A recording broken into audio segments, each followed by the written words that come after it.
అదొకసారి లేవండి.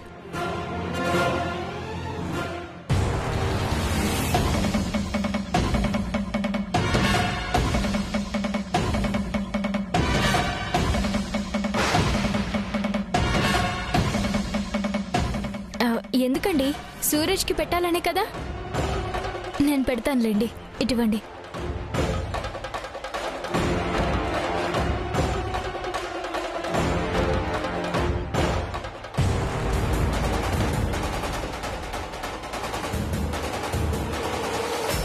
అలా కూర్చోండి, కాఫీ తీసుకొస్తాను. అయ్యో ఇప్పుడేం వద్దులేమ్మా. మావయ్య గారు అలాగే అంటారు. నువ్వు వెళ్ళి కాఫీ తీసుకురా జయమ్మా. మావయ్య గారు, నేను ఫ్రెష్ అయ్యి వస్తాను, మీరు కూర్చోండి.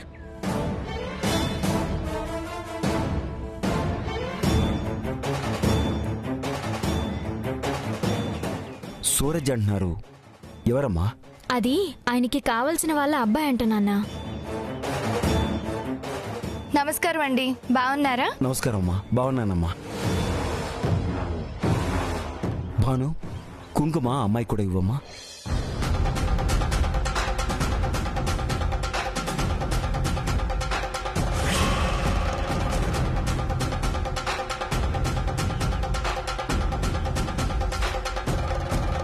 నేను సూరజ్ కూడా పెట్టొస్తాను.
వెళ్ళిపోండి, రూమ్ నుంచి వెళ్ళిపోండి, నా దగ్గరికి రావద్దు.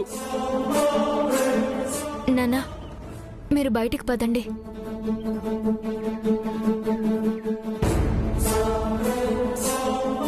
సూరజ్, అలా చేయొచ్చా? దేవుడి కుంకుమని వద్దనొచ్చా? నాకేం వద్దు, నన్ను వదిలేయండి. నా దగ్గరికి ఎవరు రాకండి. సరే, కాసేపు రెస్ట్ తీసుకో. వెళ్ళండి, వెళ్ళండి.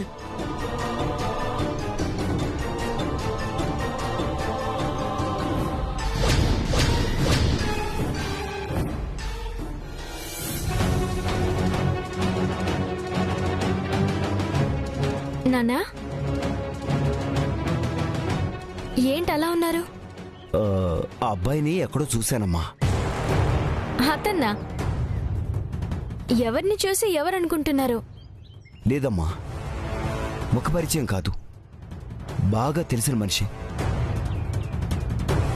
కానీ ఎక్కడ పరిచయం అనేది గుర్తుకు రావటం లేదు. ఏంటి నాన్న మీరనేది? నిజమమ్మా.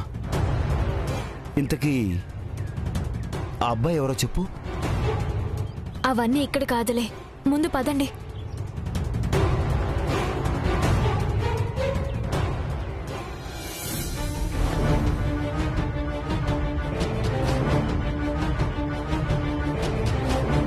మేమంతా భయపడుతున్నాం, తను మాత్రం ధైర్యంగా వెళ్తోంది. తన దగ్గర ఏం మాయ ఉందో గాని అందరినీ మాయ చేస్తుంది.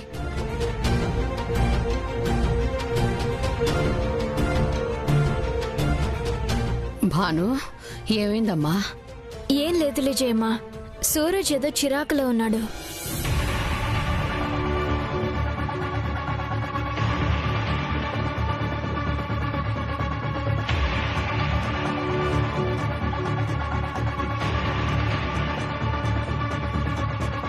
మావయ్య గారు, మీరేంటి అలా ఉన్నారు?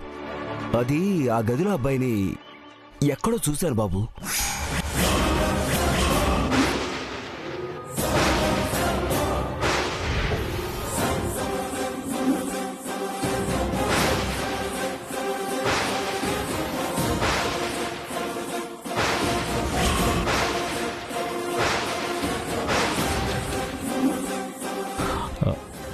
అతన్ని మీరు చూసే అవకాశం ఎక్కడుంది? లేదు బాబు, కేవలం చూడటమే కాదు, నాకు బాగా తెలిసిన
గురించి ఎవరికీ తెలిసే అవకాశం లేదే. మీరు తెలుసు అంటున్నారు, అతన్ని ఎక్కడో చూశాను అంటున్నారు. చెప్పండి, బాగా గుర్తు తెచ్చుకొని చెప్పండి. లేదమ్మా, అతన్ని ఎక్కడో కాదు, ఈ మధ్య కాలంలోనే బాగా చూశాను. నాకు బాగా గుర్తుంది. ఎక్కడ ఎలా అనేది గుర్తుకు రావటం లేదు. గుర్తు చేసుకోండి. ఏం అవసరం లేదు, గుర్తు రావడం లేదంటున్నారు కదా, అంత ఆలోచించి గుర్తు చేసుకోవాల్సిన అవసరం ఏముంది? వాళ్ళ కోసమని కాదమ్మా, అంత బాగా తెలిసిన మనిషిని నేను ఎలా మర్చిపోయానో నాకు అర్థం కావటం లేదు. సరే, నిదానంగా గుర్తుకొస్తుందిలే. అంత త్వరగా నేనేదీ మర్చిపోనమ్మా. ఒకసారి మనసులోకి ఆలోచన వచ్చాక ఇప్పుడు కాకపోయినా ఇంటికెళ్ళాకైనా గుర్తుకు రాకపోదు. నాన్న, మీరు దాని గురించి ఎక్కువగా ఆలోచించి మనసు పాడు చేసుకోకండి. ప్రశాంతంగా ఉండండి. రండి.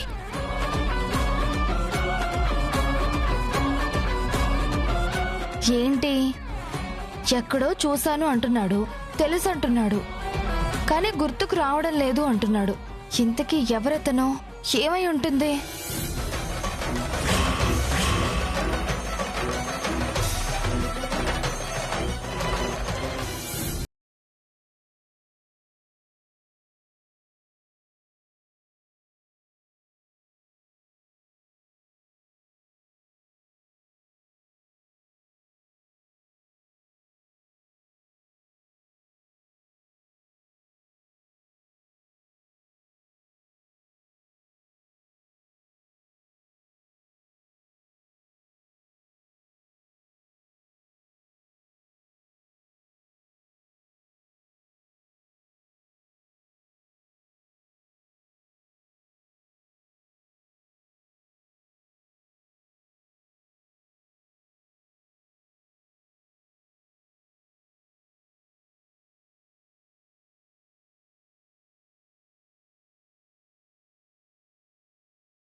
ఉంది.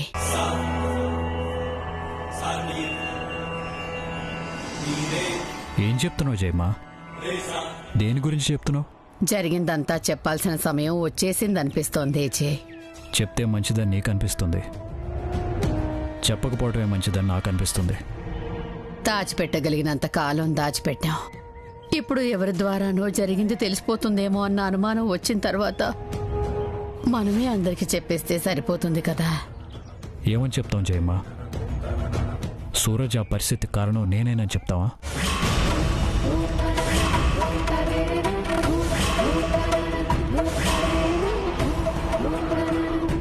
తన జీవితం నాశనం అవటానికి కారణం నేనేనని చెప్దామా?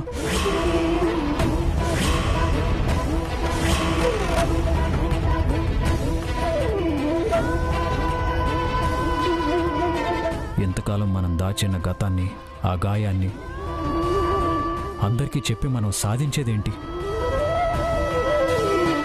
వాళ్ళ మనసులు పాడు చేయటం తప్ప.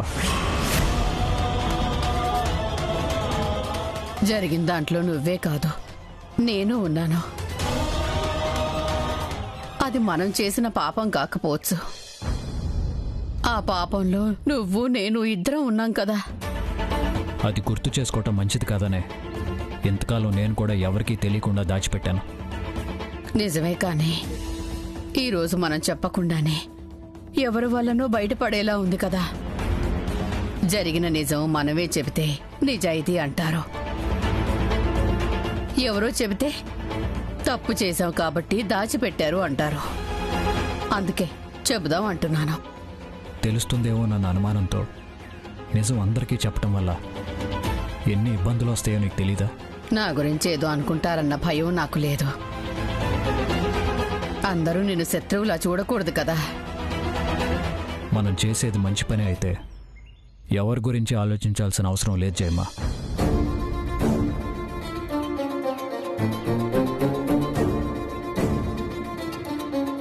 చూచాయిగా తెలిసింది కాబట్టి ఇప్పుడు వాళ్లలో తెలుసుకోవాలన్న ఆలోచన పెరిగిపోతుంది. వాళ్ళ ఆలోచనలు వాళ్ళు చేస్తే మన జాగ్రత్తలో మనం ఉండటం మంచిది కదా. మీరు ఇంకా జాగ్రత్తగా ఉండాలి జయమ్మ. ఇంట్లో ఇప్పటి వరకు ఎవరికి ఏ ఇబ్బంది కలగకుండా ఈ టెన్షన్ని నేనే భరిస్తూ ఎవరికీ తెలియకుండా మెయింటైన్ చేశాను. ఇప్పుడు ఈ నిజాన్ని బయటపెట్టి అందరికీ నా మీద ఉన్న గౌరవాన్ని నేనే పోగొట్టుకోమంటావా?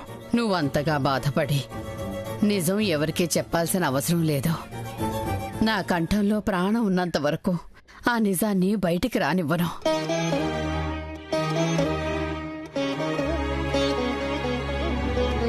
ఈ విషయంలో నువ్వు నన్ను అర్థం చేసుకున్నట్టు అందరూ నన్ను అర్థం చేసుకోలేరు జయమ్మ. మనం ఈ సమస్య నుంచి బయటపడాలి అంటే ముందు ఆ అబ్బాయి పూర్తి ఆరోగ్యంతో బయటికి రావాలి. అదే ప్రయత్నం చేస్తున్నాను గజయమ్మ. సూరజ్ ఎంత త్వరగా కోలుకుంటే మనం అంత ప్రశాంతంగా ఉండొచ్చు.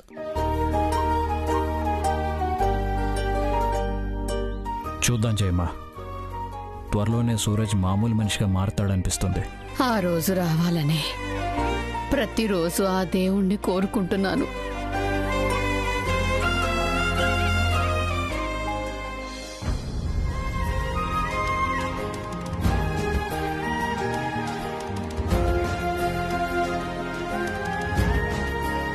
నేను బయలుదేరుతాను. అలాగేనన్నా. మమ్మీని అడిగానని చెప్పండి. అలాగేనమ్మా. నాన్న, ఈ ఇంట్లో ఉన్న అబ్బాయి ఎవరు ఏంటి అనేది మీరు ఆలోచించడం మానేయండి. అదేంటమ్మా, ఆ అబ్బాయి గురించి మాట్లాడితే అల్లుడు గారు జయమ్మ ఇద్దరూ మాట దాటేసి వెళ్ళిపోయారు. ఆ అబ్బాయి గురించి నాకు తెలుసు అనగానే వాళ్లల్లో కంగారు నేను గమనించాను. ఎందువల్ల నేను అడగలేకపోయినా ఏదో ఉంది అని నాకు అర్థమైంది. అది నాకు అర్థం అవుతుంది నాన్న. అందుకే మిమ్మల్ని ఆలోచించొద్దు అంటున్నాను. ఆలోచించకుండా ఎలా ఉంటానమ్మా? వాళ్లకు సంబంధించిన విషయమే కదా అని వదిలేయటానికి ఇక్కడ ఉంది నా కూతురమ్మా. నా కూతురు భవిష్యత్తు కోసమైనా నేను ఆలోచించాలి కదా. అతను ఎవరు ఏంటి అనేది నేను తెలుసుకుంటాను. ఆ విషయం నాకు వదిలేసి మీరు ప్రశాంతంగా ఉండండి. నా ఇంట్లో ఏం జరుగుతుంది, ఎవరికి ఏ కష్టం వచ్చింది, ఏం అవసరం ఉంది అని తెలుసుకోవాల్సింది ఈ ఇంటి కోడలుగా నా బాధ్యత. ముఖ్యంగా నేను దీని గురించి తెలుసుకోవాలనుకుంటుంది నా భర్త కోసం. సూరజ్ వచ్చినప్పటి నుంచి ఆయనలో ఎప్పుడూ చూడని చాలా విషయాలు చూస్తున్నాను. సూరజ్ ఎదురుగా ఉన్నప్పుడల్లా ఆయన కళ్ళల్లో తెలియని బాధ, ఏదో తప్పు జరిగింది అన్న ఫీలింగ్. అది నేను తట్టుకోలేకపోతున్నాను నాన్న. అల్లుడు గారు ఏమైనా తప్పు చేశారంటావా? అదే తెలుసుకోవాలి నాన్న. అతనెవరు అనేది తెలుసుకోవటం నాకు ముఖ్యం కాదు. అతని వలన ఆయన ఎందుకు బాధపడుతున్నారు అనేది తెలిస్తే నా భర్తకి నేను ఆ బాధని దూరం చేయగలుగుతాను.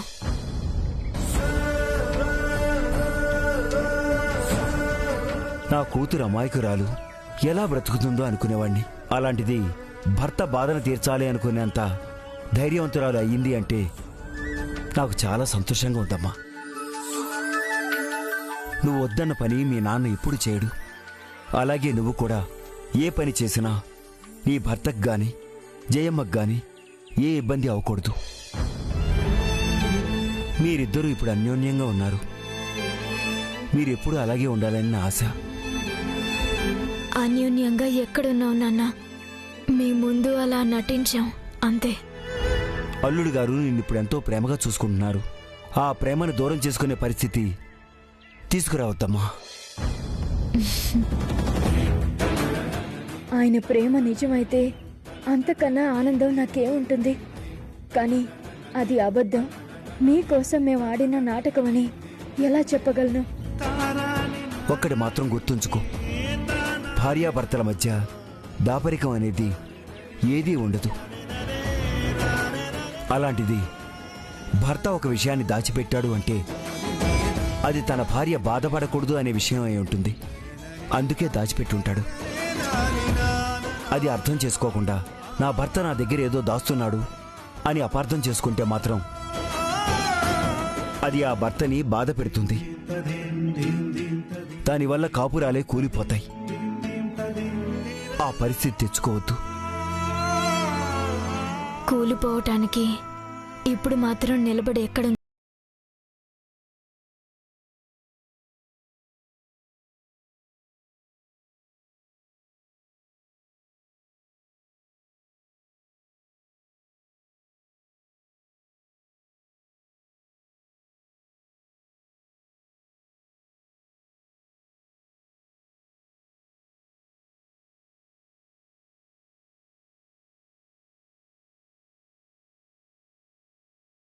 ఏంటి అనేది తెలుసుకోవాలి. నా భర్తని కూడా బాధ పెడుతున్న నిజం ఏంటో తెలుసుకోవాలి.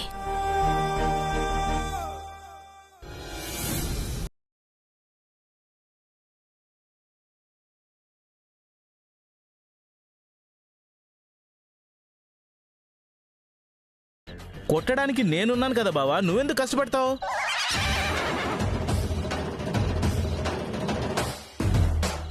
మర్దన చేయడానికి నేనుండగా నువ్వెందుకా అని. నీకి మద్దంలాగా కనిపిస్తుందట్రా. జరిగింది తలుచుకుంటుంటే మాడు పగలగొట్టుకోవాలనిపిస్తుంది. ఏ కర్రో రాయో ఇచ్చుకుని కొట్టుకోలేక ఇదిగో ఆయిల్ పోసి కొట్టుకుంటున్నా. సర్లే బావా, తర్వాత కొట్టుకుందిలే గాని ఎందుకు కొట్టుకుంటున్నావో అదైనా చెప్పు. ఏమి లేదురా, మా నాయన చదువుకోరా చదువుకోరా అంటే చదువుకోలే. చదువు అవ్వలేదని ఎప్పుడూ బాధపడలేదురా. మొట్టమొదటిసారిగా బాధేస్తుంది.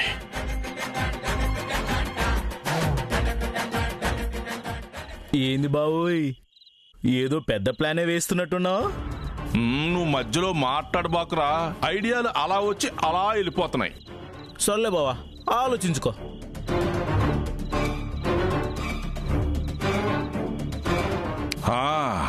ఐడియా వచ్చేసిందిరా. ఏమ విడియో బావా?